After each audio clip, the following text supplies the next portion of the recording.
Су бүкіл тіршілік иелерінің негізгі құрамдас бөлігі. Сусыз өмір жоқ. Ағзада су болмаған жағдайда жасушалар жұмысын тоқтатып, ағза уланады.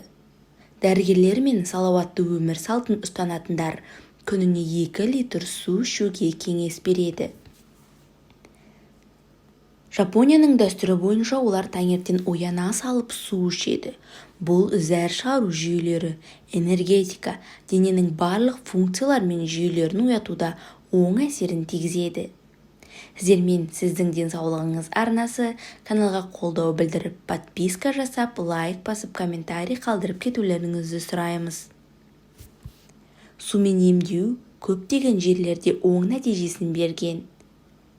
Кейбір ауруларды 100% емдеген. Сумен емделу суды ішу арқылы жасалады. Таңертең оянғаннан кейін ауыр металдардан, тұздардан тазартылған ауыз суды қолданыңыз. Ең дұрысы фильтрленген суды қолдану. Қайнатылған және дистилденген су болмайды. Су бөлме температурасында болуы тиіс.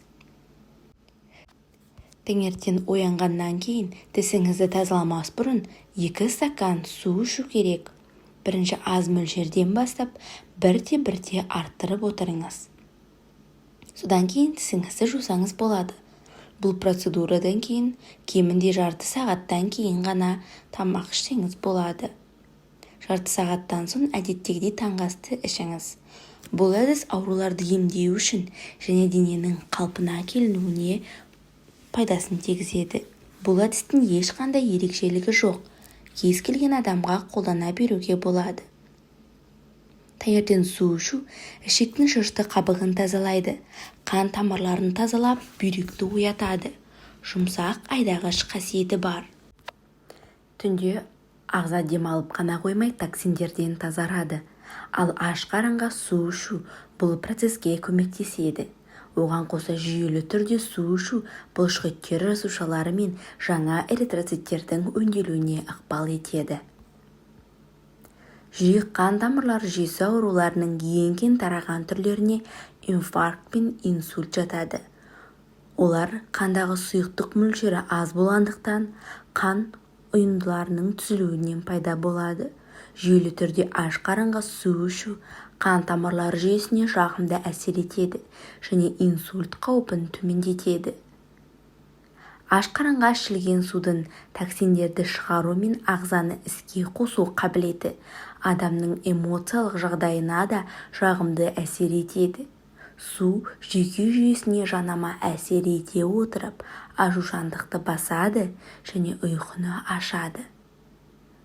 Қыжыл немесе асқазан ішек жолының басқа да жағымсыздықтары көбіне асқазандағы жоғары қышқылдықтың себебінен пайда болады.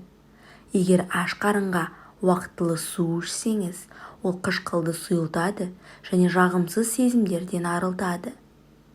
Сондай-ақ асқазан таңғы асқа дайындалады. Арықтағысы келетіндер немесе асқазан жұмысын реттегісі келетіндер үшін зат алмасу процесін бақылау маңызды. Аш қарынға ішілген су зат алмасу процесін 30%-ға жылдамдатады. Сыртқы келбетіңіз жақсы көрінгенін қаласаңыз, алдымен ішкі жағдайыңызға мән беру керек. Бұл жерде ағзаның су тепе-теңдігін ұстап тұру маңызды. Тері құрғақтанып, ерте әжімдер пайда болады. Күнде таңертең аш қарынға 1 стакан су ішу арқылы тері жағдайын жақсартсаңыз болады.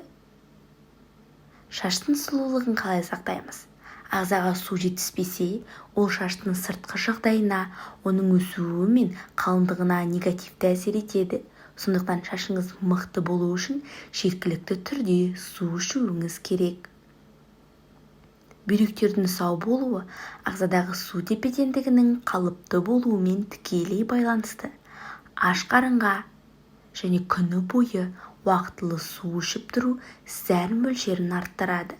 Соның себебінен бүйректерде болуы мүмкін минералдар сұйылады. Осылайша тастар түзілуінің немесе қабынулар пайда болуының алдын алуға болады. Көптеген аурулардың пайда болуы тікелей иммунитет жағдайымен байланысты. Аш қарынға ішілген су лимфалық жүйелер теңгеріміне жағымды әсер етеді. Ол өз кезегінде ағзаны қатайтып, түрлі аурулардың қоздырғыштарына төзімді болуына көмектеседі. Мидан бастап асқазанға дейін денедегі бүкіл мүшелердің суға қажеттілігі бар. Сондықтан мол су ішіп, денедегі су жетіспеушілігінің алдын алу керек. Кофеинсіз кофе, шай немесе шекерсіз табиғи сусындар, сумен араласқан жеміс шырындары және басым бөлігі судан тұратын қарбыз сияқты өнімдерде құрамында карбогидрат немесе тұз мөлшері көп болмаса, су орнына өтеді. Кофеинді шай, кофе, кола секілді сусындар денедегі су жетіспеушілігін одан да арттыратындығы үшін қосымша тағы су ішу керек. Судың денеге пайдасы: дене температурасын тұрақтандырады, азық, қалдық және оттегі тасымалдайды, бүйрек және бауырды қалдықтарды, яғни шлактардан тазалайды, витамин және минералдардың тарауын қамтамасыз етеді, денені жарақаттанудан қорғайды, клеткалардан және бұлшықеттердің бірігуін қамтамасыз етеді, тері клеткаларын ынталандырады және сауықтырады, ас қорытуда жоғарыдан төмен қарай ретімен астың қорытылуынан сіңірілуіне және ең соңында қалдықтардың шығуына дейін судың атқаратын қызметі өте көп. Организмде болатын күніне 2-4 литр су шығуының орнын қайта толтырып тұру қажет. Ересек адамның денесінде 40-50 литр су болады. Қанның 83%, бұлшықеттердің 75%, мидың 74%, сүйектердің 22% судан тұрады. Денеде 20% су жетіспеушілігі болуы өте қауіпті және өлімге дейін жетелейді. Биік жерлерде ауа ыстық және нәмді болса, грипп немесе температура болған кезде тұтынатын су мөлшері көбірек болуы керек.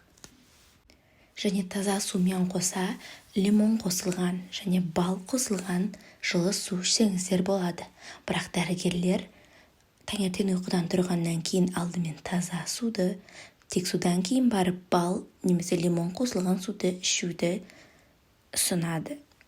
Осымен бүгінгі видеомыз аяқталды. Сіздермен болған дәрігер Гүлнұр. Сіздің денсаулықтарыңыз мықты болсын. Осымен видеомыз аяқталды. Келесі видеода жүздескенше сау болыңыздар.